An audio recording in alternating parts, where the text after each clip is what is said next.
Hey guys, it's Lewis back with another episode of The Development. And today I have with me Jay Rosario, right? That's it, JayDee Rosario. That's it, bro. All right. How you been, Jay? I'm good, man. How you doing, Louis? Good, good. Not so bad. Not so bad. How's this madness of COVID life treating you? I think the same way it's doing to everybody. I hope people are better. I hope people are safe right now. But doing the best I can to get through these days. And try to make comic books. Definitely, definitely. Yeah. So a little background. I met Jay at PowCon. As everybody know, PowCon was in January before this whole COVID happened. It was in Williamsburg, Brooklyn. It was a great show, small con, but great show, and it had great guests. All the In Space Rangers was there. Not all, most of the In Few of them. Space Yeah. Rangers was there, and they had great vendors. Great, everybody go check them out when we can have cons again. Hopefully, we had about 170 vendors at the event.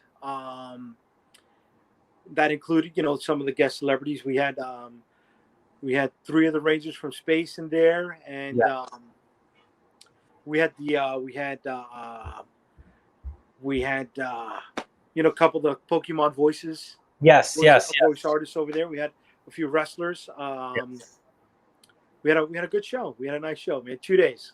Definitely a great show. The best part was I gotta say was when Chris Lee and Roger did the hot chip Oh, challenge. the the chip of death challenge, dude. That was awesome. Those Yeah, guys had chops. They had chops to do those. Um, Man, it went on, I think, for 5 minutes, right? And halfway through, the guys were hurting, man. They were hurting. I They were hurting. know. They were hurting.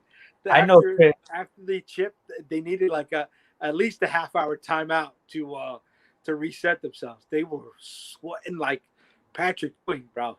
Yeah, I know. Chris Lee he was like, "Oh, this is nothing," and then all of a sudden he was just like, you just see sweat, just I like. know. And then Roger was doing good, like for a good minute, and then he was just like, "Oh, I feel it now." Like you can Yeah, no, tell. when they Faces. came up to me with the idea, I'm like, guys, are you sure you want to do it? I can't take you to the hospital if something goes wrong. I'm running a convention here. They're like, no, don't worry, don't worry. And they were champs, man. They were champs. They Yeah. rocked and roll. You know. You guys have the video, right? I do. You can check my Instagram. All right. Also, if it's not on the POW, you can check out Jay the Unstoppable on Instagram, and you'll see the video there as well. Definitely, guys. Yeah. If you want to check out that video, I know MDMC has it. Check out their Facebook page. Check PowCon. I'm not too sure, and then check Jay's Instagram page. Yeah. Definitely a video too worth watching. It was very exciting. Freaking So crazy, dude. yeah, they're crazy, but when you have Chris Lee and Mm-hmm. you have not even Chris Lee, just the In Space Boys themselves, it's gonna be fun. It's gonna be Yeah. fun. Yeah. Justin was in the corner just laughing at them the whole Yeah, time. he was like, "Oh no, I'm not doing this." Yeah. He knew. He knew. He was the smart one of the group, bro. Definitely. Yeah. So Jay, talk to us about what is Unstoppable Comics.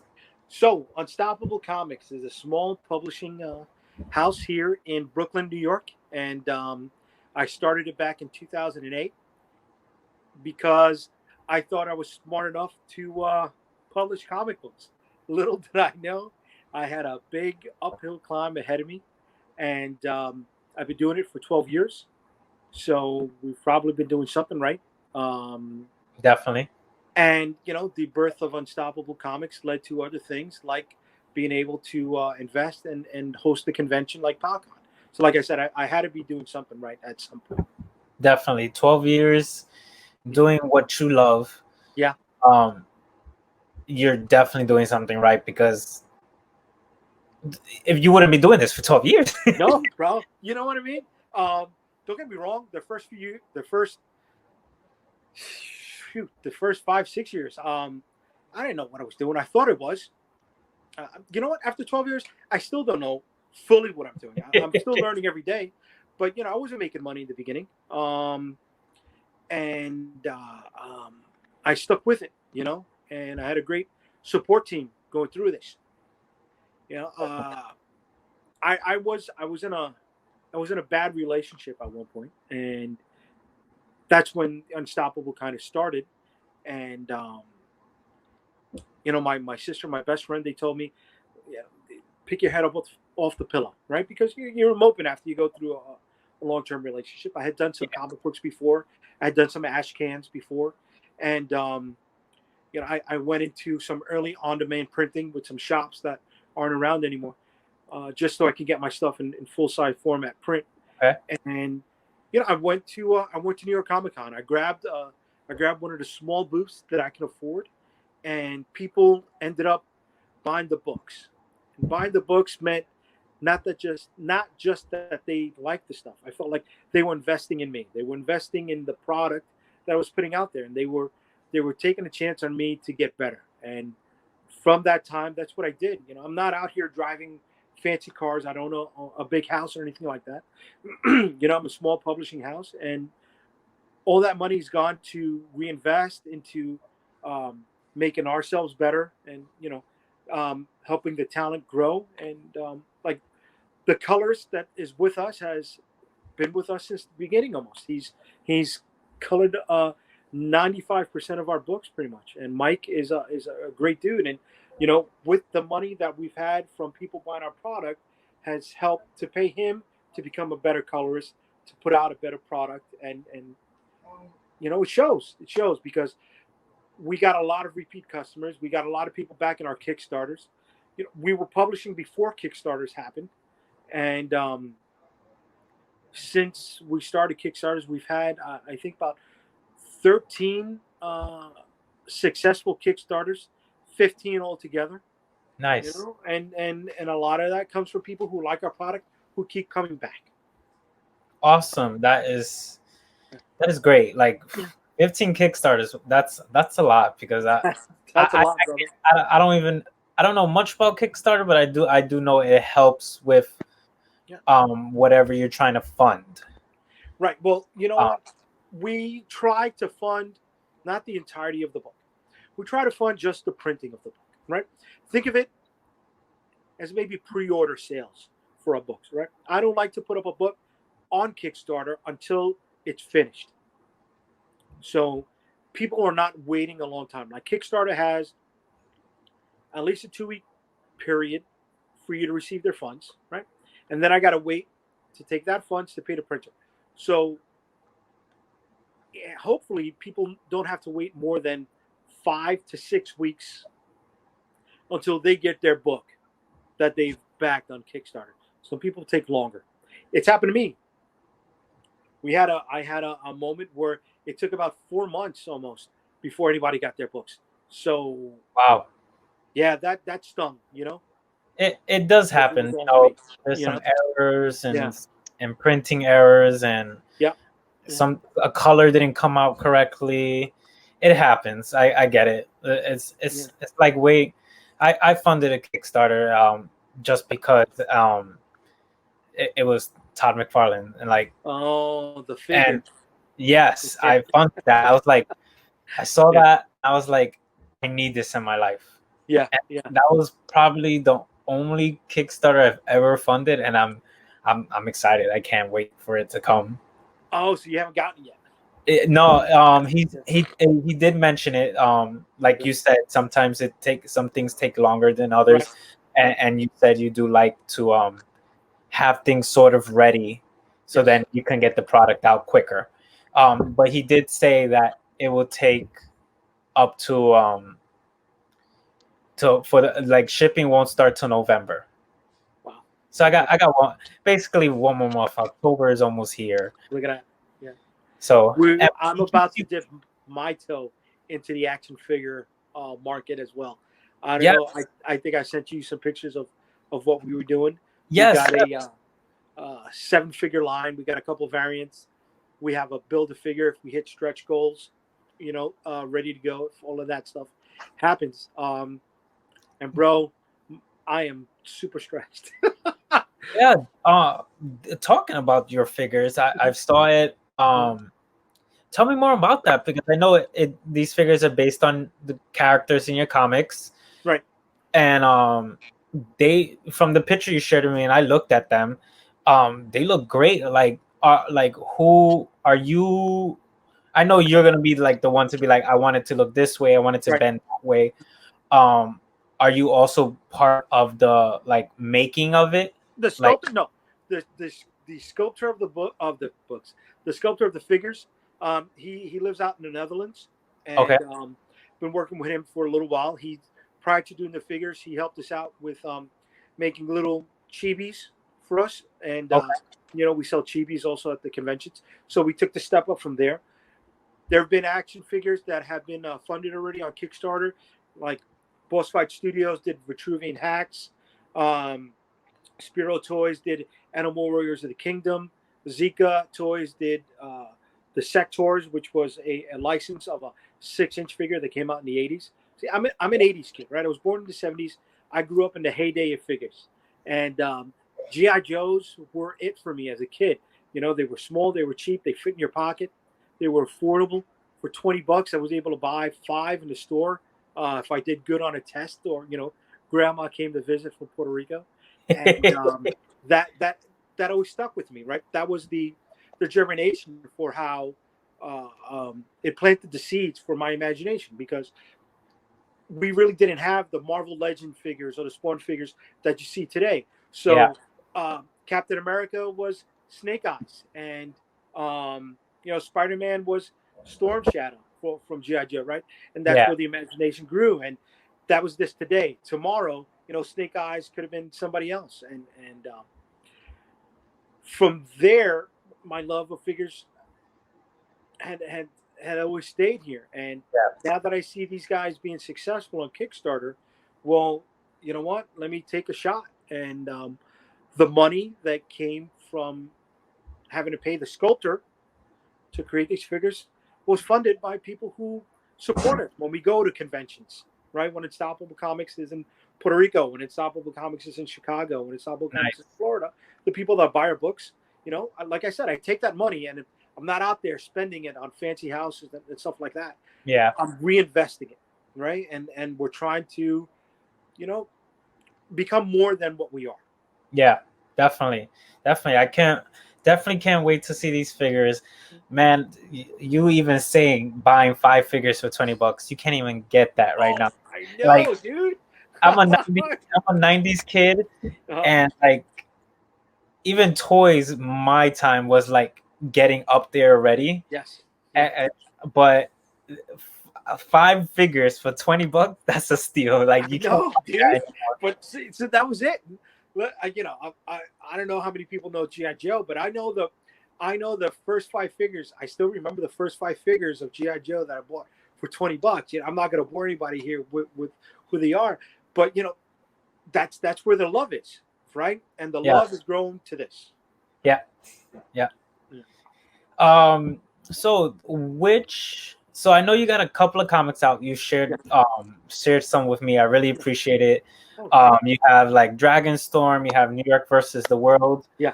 have the Shield of Inceptor. The Interceptor. Yeah, that's Intercept. pretty much he's our flagship character, right? This is the graphic novel. If anybody's looking, they can pick it up at unstoppablecomics.com. And it's a 4-issue miniseries collected into the graphic novel.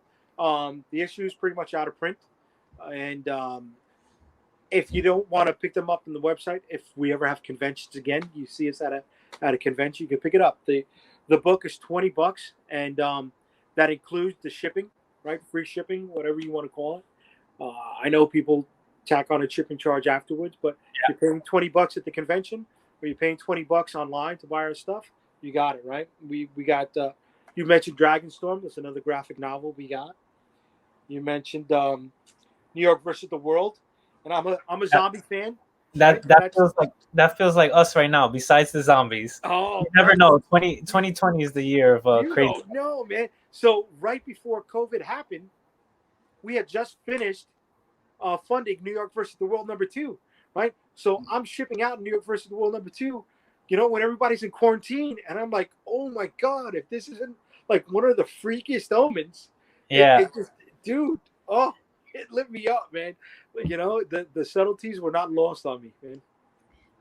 When I read it, well, when you sent it to me, and I was like, New York versus the World, what is that? That was like the first one I clicked on, Yeah. and I was like, I read the first two you sent me, and it's just like, what the hell? And then I was just like, this could be us right now. Yeah, dude. I'm like, I want no zombies, but you never know. But I'm like, this could be us. Yeah. Especially like from your banner in the background, it's like Statue of Liberty with the zombie face. The zombie of liberty, bro. The zombie of Zombie of Liberty. Yes, yes. I was just like, man, this is crazy, but it, it is what it is this year. Like, Oh, dude, I know. crazy. The whole idea with New York versus the World started from hearing people say, "Oh, well, zombies come to New York. They're done. They're lost. They're toast." Forget that, man. I'm a New Yorker, born and bred, right? I spent a few years of my life living in Virginia for a little while, but New York is it for me. So hearing people say, "Oh, New Yorkers can't survive a zombie apocalypse," well, my chest puffs up, right? Yeah, yeah. I knocked the chip off of my shoulder, and I'm like, let me show you how we survive. Yeah. So New York versus the World, the zombie apocalypse. New York versus the World happens 15 years after the zombie apocalypse, right? So right from the forward, you find out when things went bad, they blew the bridges and they flooded the tunnels. So nothing was coming in, nothing was going out. Yeah. And it took them 15 years to clean out the city. So now you got the people that are in the city, they're starting to let refugees in. But you got the refugees saying, I deserve to be safe. And then you got the people that live in New York saying, I don't trust you. It's not a zombie story. It wasn't a COVID story. Oh, yeah. It was a xenophobic story, right? And if there's anything going on in the States, it's that whole build that wall, right? Yep. And it was my take on it, right? It was my take on people who lived on both sides of the wall. Zombies are coming, I guess. Yes, yeah. People that say that New Yorkers can't survive zombies, we can. We're New York strong, as damn right, baby. As we like to say, and we're tough. Like, I don't know about Manhattan. I don't know. I'm sorry to say, for people that's watching, if you're from Manhattan, I'm sorry. You know what? Maybe like the city, Manhattan, like Harlem. Those zombies. I'm gonna put it out here, right? You got people from New York who watch this, right? And I'm wearing this hard on my chest. Right? There's only 3 places that exist in New York. All right, Brooklyn, Manhattan, and the Bronx. Queens is really part of Long Island. Staten Island, listen, nobody wants Staten Island. We'd rather travel to Milwaukee than to go to Staten Island. Staten Island is part. Jersey doesn't want Staten Island. You know what I mean? It's true. It's so true. I'm sorry, people that's watching. You're just there. You're just That's there. it, bro. We appreciate you. We appreciate you. Nobody wants to pay $20 to drive across the bridge to go where? To the Staten Island Mall? To the Staten Island Yankees? Yeah. I know you're gonna get a lot of hate from this, bro. Oh man, sorry, all my Staten Island people, but you gotta,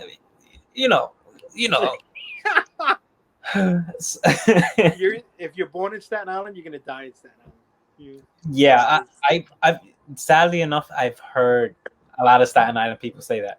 Yeah. I don't know.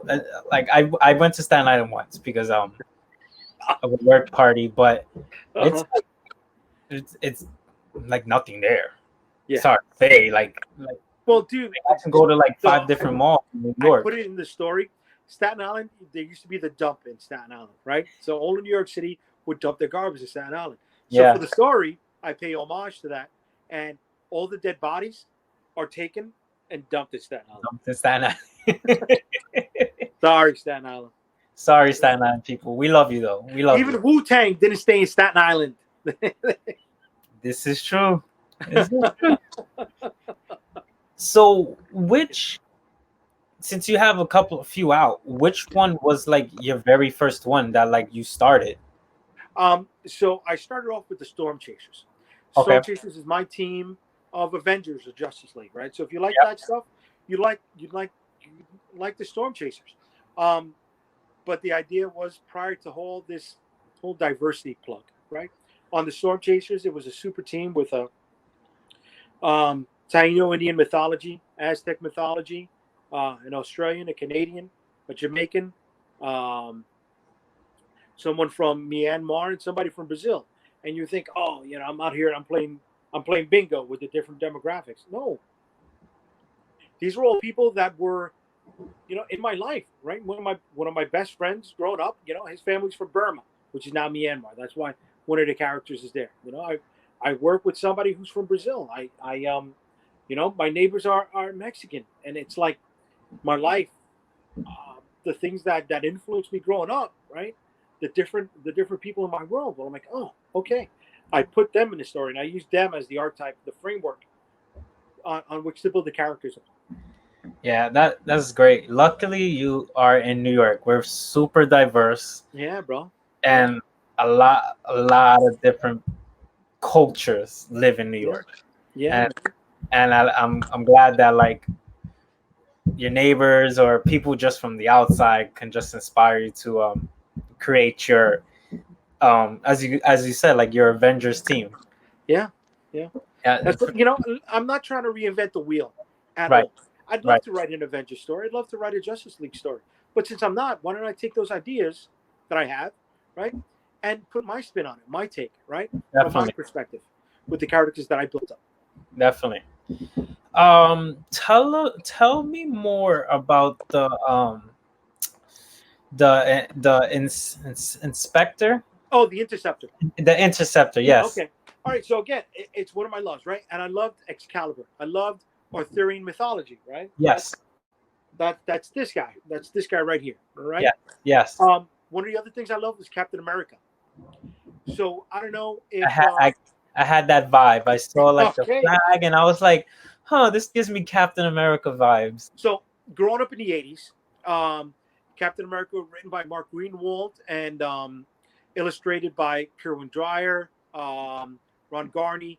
So Captain America, he gave up the shield around the 350s issues, and two new characters took the headline in that story. One of them was John Walker, who ended up becoming U.S. agent, and the other one was this character named Battlestar, and he was a character of color, African American, right? But my family's from Puerto Rico. That's the closest I was going to get to see a Puerto Rican guy in the red, white, and blue comic book. So that Yeah. was one of my favorites. And then I tied that in with Arthurian mythology. I love Excalibur, but how many stories have been written about the sword and the stone, right? Yes. The Yes. other thing is, you watch Thundercats, you watch He-Man, you'll never see Lino or He-Man cut anybody in half, right? So it's kind of useless to put a sword in a story if you're trying to get that PG-13 crowd and grow with them. Yeah. So the Shield works, right? You got Captain America. He's a white guy from the States, and the shield is made of science. You've got Shield of the Interceptor, and he's an Afro Brit. Okay, he's from the UK because that's where Excalibur originates from, Yeah. and the shield comes from magic. So the concept behind the shield is, what if there was a shield that was supposed to go with the sword, and it never went, and it was never discovered. Yep. It was tied up somehow. So how was it tied up? And that plays up into the story. Why was it missing all these years, and why does it come to our character now? And going around the East Coast, some of the Midwest with the books and doing conventions, Shield of the Interceptor ended up becoming pretty much the most popular character in Unstoppable Comics.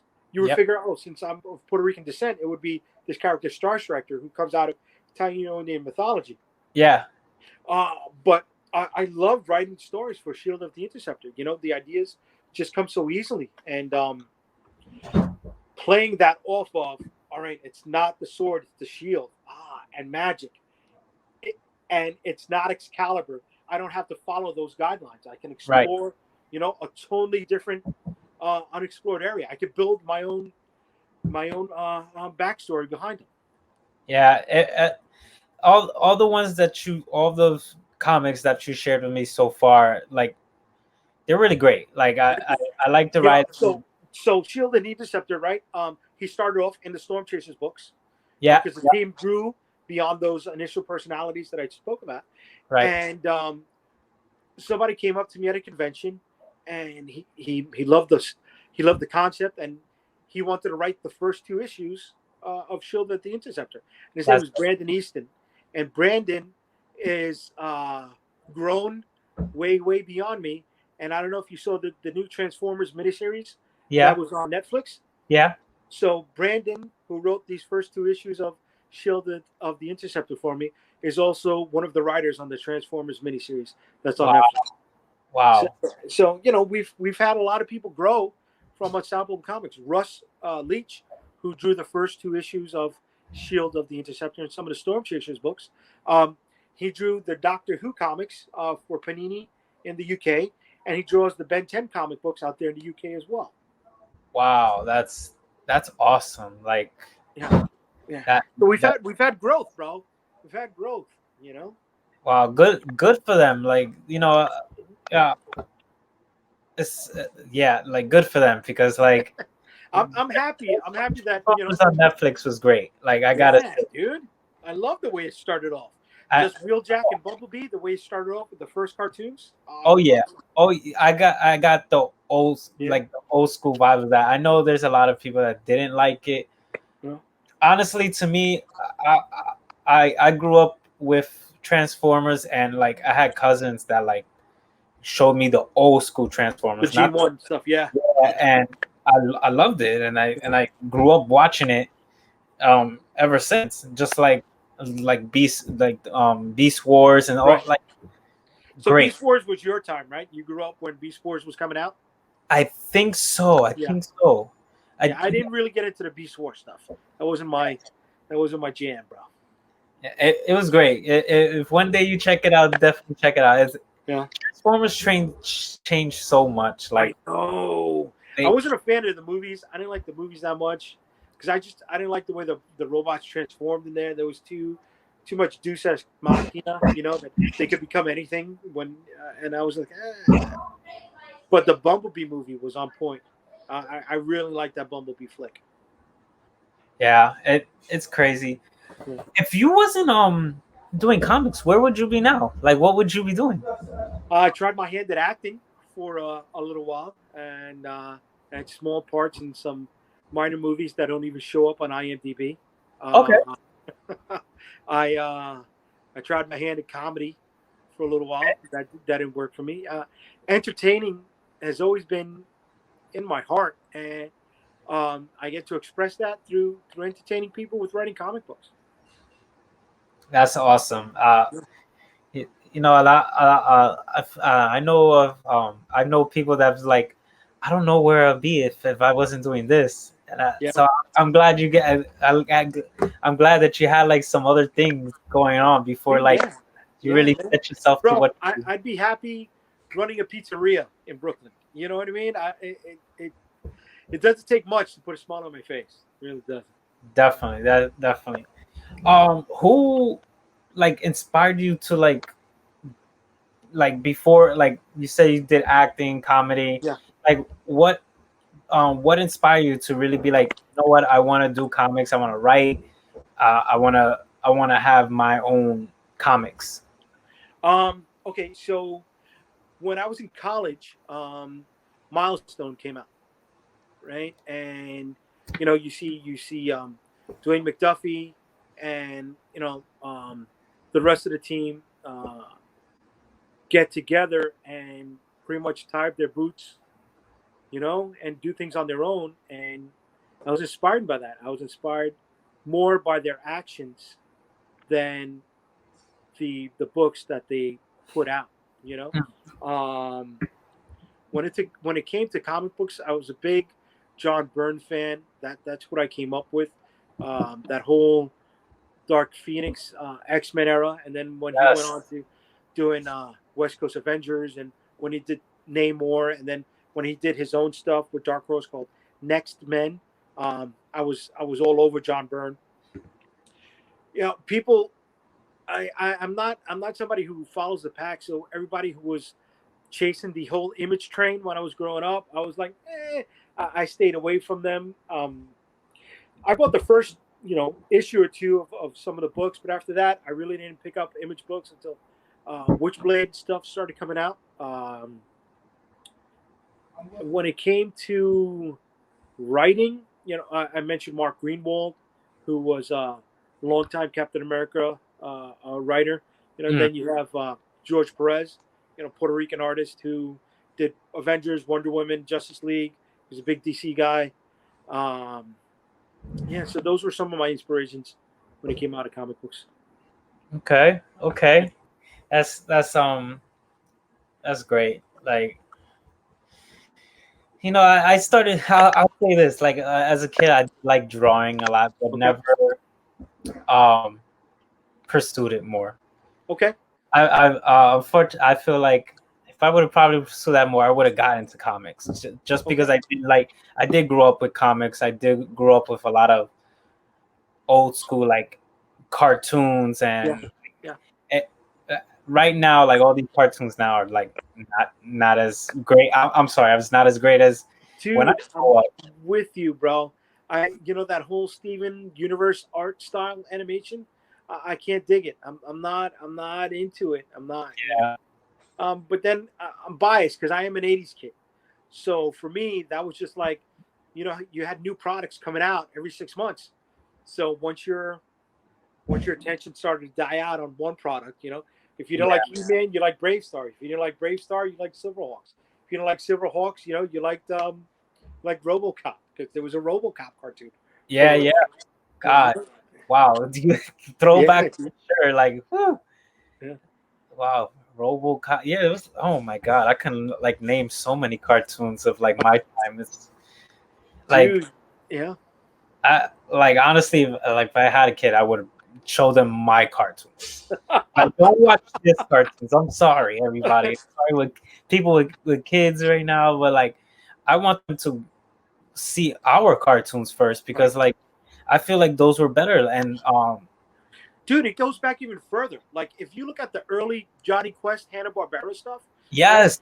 It was based on some Jack Kirby art styles, but their use of negative space really is amazing for that time. We're talking about early '70s, and we're not talking about shading. We're talking about negative space in the foreground. You're like, oh my God, this is not stuff that. Excuse me, I'm sorry, I cursed. I gotta watch out for that. Dude, I got a mouth and a half on me. But that early Johnny Quest stuff, and it was not written for kids. It was written for a prime-time audience. So you got people dying. You got spy stuff in there. I mean, you got racist stuff too because you got they got pretty much indentured servant and Haji. But he was written more like he was a brother or a best friend to Johnny. And then funny thing is, you take that to the next level. And I don't know if you ever watched Venture Brothers. Yes, yeah. But how they made fun of the whole Johnny Quest era. Yeah. That I was like, oh my God, this is great. This ties back into my childhood. So, really good animation went even before the 80s, right? The 80s stuff was more tied into product development, licensing deals and stuff like that. But, in the late 60s and the 70s, they were just telling stories, brother. Yeah. A lot of these cartoons now are just cartoons. Like you said, like our cartoons or even your cartoons told stories. Yeah. I get those vibes where they don't tell stories no more. Well, like maybe some of them do, right. But like not stories Avatar, like ours. The Last Airbender. Yeah. Oh God, dude, I'm all over it. I even watched the Korra. I liked Korra. I didn't like it as much as I liked Avatar. Yeah. I felt it was they were building off of tying people into the Avatar stuff. Yeah. But I do like a lot of elements in it. I was into that. But if it's not CG, then what is it? Dragon Prince. That's pretty good. That was on Netflix. I don't know. Okay, I saw it. I saw the preview, but I never checked it out. Yeah, dude, it's awesome. Three seasons. That was nice. It's definitely 3D computer gen animation, but they Okay. try to make it feel like it's 2D at some points. Okay. So I was into that, And dude, a lot of these things just come to inspire me, and that's what writing is. Writing is not, can I come up with a brand new hook, a brand new idea? It's okay. I like this concept. I like that concept. Let me put it in a blender, and then when I pull it out, let me see how to make light or dark out of this, and put my own spin on it. Definitely, definitely. Yeah, I miss my times, but I know you miss your times too. Yeah, But we gotta grow, as they say. yeah, bro. Oh, Yeah, and hopefully I can find people that want to grow with Unstoppable Comics. yeah, definitely. Like Yeah, if there's ever an idea of a character, I'll definitely throw you away. dude, we rock and roll, bro. That's what it's all about here, man. That You know? yeah, Yeah. that, that's awesome, man. So the big question: Go ahead. Marvel or DC? Marvel or DC? See, that's hard because it's like it's not Marvel or DC. It's which era was I Yeah, more Marvel or DC? that's So smart. like, That's um, that's that's you. That's smart right there because a lot of people. I'm in a Marvel versus DC, and a lot. I've never heard not one person say which era. It's just like, oh, yeah, bro. DC, All I'm right, so Marvel. check this out. 90s DC was on point. Like leading into Zero Hour and after Zero Hour, I mean, DC was coming out with really strong stuff. Okay. That the Kyle Rayner era with Green Lantern. That was the Aquaman with the hook. Um, they had, they dropped the ball a few times with Superman when they tried to make him, energy and blue. But they at least they were experimenting. They were taking chances. Yeah. They were growing. The summer annuals were always tied into like the Elseworlds, developing new characters, or the Bloodline stuff, developing new characters. But then you go the '80s Marvel was hitting on all cylinders. You had John Byrne, Chris Claremont with the X-Men. You had Walt Simonson over with what you call it, Thor. The Beta Ray Bill era, stuff like that. Um, Once when Marvel went 65 cents to $1 on their cover prices, those were great Marvel stories. You had Avengers, anything between excuse me, 225 to like 300, before 300. With the Masters of Evil storyline, those were great Avengers stories. So Marvel in the '80s was on point. In the '90s, you had, like I said, you had DC, and then when you went into the 2000s, dude, independents were super strong in the 2000s. You Hmm. had Bone with Jeff Smith. You had Dave Sim Cerebus was ending. You had Eric Larson really strong with Savage Dragon. And Okay. a lot of people don't give Savage Dragon the credit that it's due. One artist, one writer, one pretty much, one concept, over 300 issues or close to 300 issues on his own, dude. Come on, people should be bowing to Eric Larson more than Todd McFarlane. And yes, did he follow Todd when he did Spider-Man? Yeah, okay. But Savage Dragon is super on point. What you call it? Besides him, you had the Valiant stuff. You had Neil Adams with the whole 2000 storyline going on. So Independence really strong in the 2000s, dude. Even even DC Vertigo, you can't count DC Vertigo as DC. Okay. I always consider DC Vertigo as its own independent label because it ran strong, bro. Okay. Okay. I definitely like. I definitely loved your answer. Like, not a lot of people say that. It's just. Oh, I'm Marvel, I'm DC, but I like your answer. That's Yeah, good right there. yeah. Um, any besides like the comics that you have now, the toys, Mm, that you're getting into that process. yeah. Any other like future endeavors that you have You mean planned? besides trying to rule the world? Yeah, yeah. Um, dude, if things lift and we can ever run another convention again, we'd like to do that.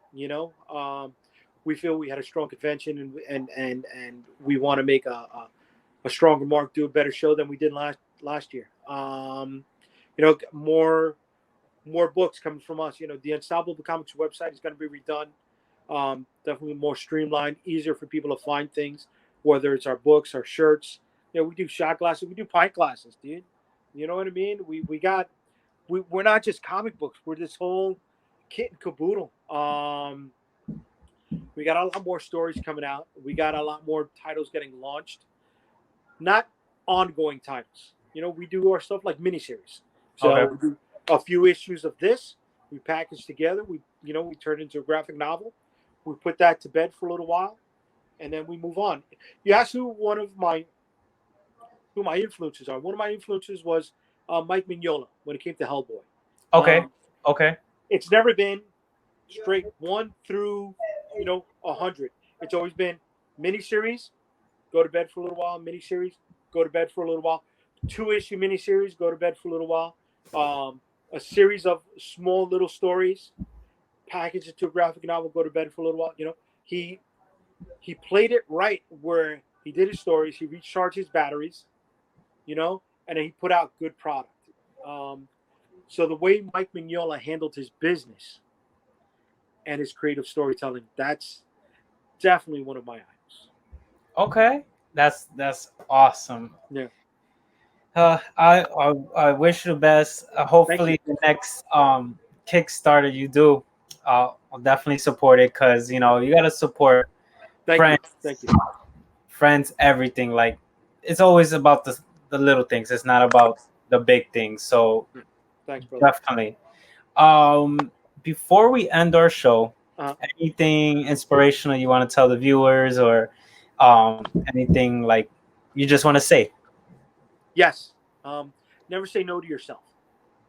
There's enough people out there in the world, whether it's in this pandemic or not, who are going to tell you no, who are going to shut you down, who are going to say try something else, who are going to say maybe you should do this first.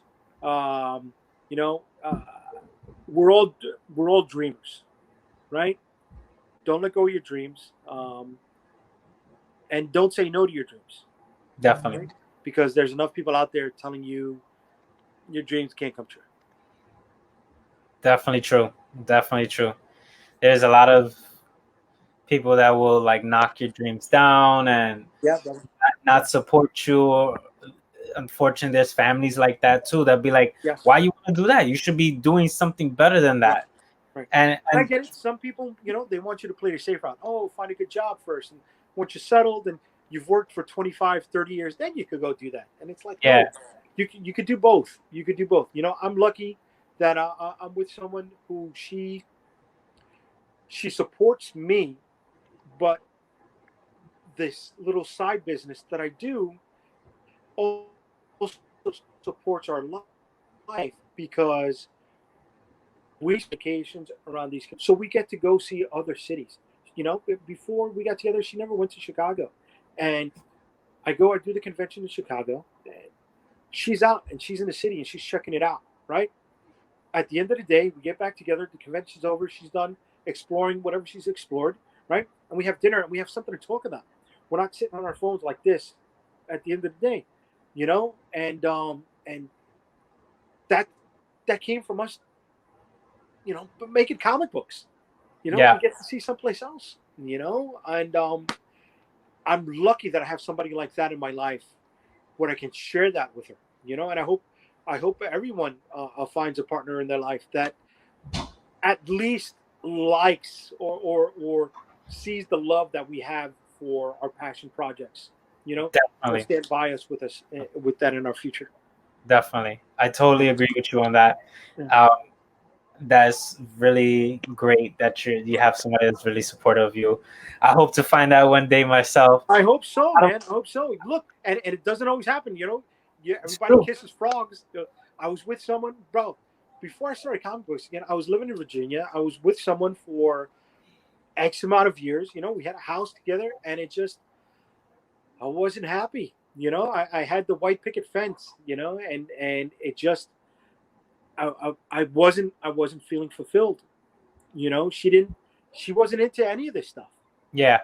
I would go to small little conventions out there on my own, and at least my girlfriend, we go to some place and we'll go to a convention. We'll spend 3 or 4 hours in Connecticut, and or Rhode Island Comic Con, and then we'll explore the city in the afternoon, and then we'll drive back home at night. I didn't get to do that before, so hopefully, that's what I wish for everybody. They find someone in their life who I don't want to say tolerant, because that means putting it up and suck it up. Yeah. I want to say understands the love we have for our little hobbies, our tchotchkes, our passion projects. Definitely. Yeah. Yes, definitely. I definitely agree with you on that. Like I've always said, like I don't care if you don't like. I always said to myself, if I find somebody, like I wouldn't care if they don't like Comic Cons or Right. collectible stuff like that, but at least understand like this is what I love. That's and, it. and don't knock me for Yeah, it. brother. Hell yeah, man. That's what I wish for everybody. They find somebody that loves them and just understands. Yes. Yeah. Yes. So Jay, before we end the show, where can they find you and check out where to get your comics? I know you said unstoppablecomics.com, but where else can they? All right. So on Facebook, Unstoppable Comics. On Instagram, Unstoppable Comics. On Twitter, Unstoppable COM, because it doesn't fit. Comics doesn't fit with the 15 letters. I could have picked a smaller word, but I had to go Unstoppable. You can find me at JayDee Unstoppable on Instagram, or JayDee Rosario on Twitter. I'm mostly on Facebook or Instagram. And if people want to know about comic books or the industry or self-publishing, you can hit me up on any one of those platforms, and I'll do my best to answer. I don't have all the answers, but whatever I know, I got no problem sharing with people. All right. Yeah. Definitely, guys, follow my boy Jay. All the links will be in the descriptions down below. Thank You guys can find me on mostly Instagram. It's _ official, OFFICAL, and definitely follow MDMC Entertainment on Facebook, Twitter, and Instagram. It's MDMC Entertainment. And Jay, any last words? That's it. Peace, everybody. Peace, love. Peace out, guys. And, be healthy, be safe. Yes, definitely, guys. Be healthy, be safe. Like, follow, and subscribe. Thank you, Jay, for coming on the show. And thank you for having me. Thank you all for spending time. I hope I didn't bore anybody. Yes, no, definitely. Your story was great. Your comics are great. Can't wait to see those figures. Yeah, me either, brother. Me either. Yes. So everybody, have a good rest of your day. Stay safe. Wear a mask. Yeah. Have a great day. Bye, guys.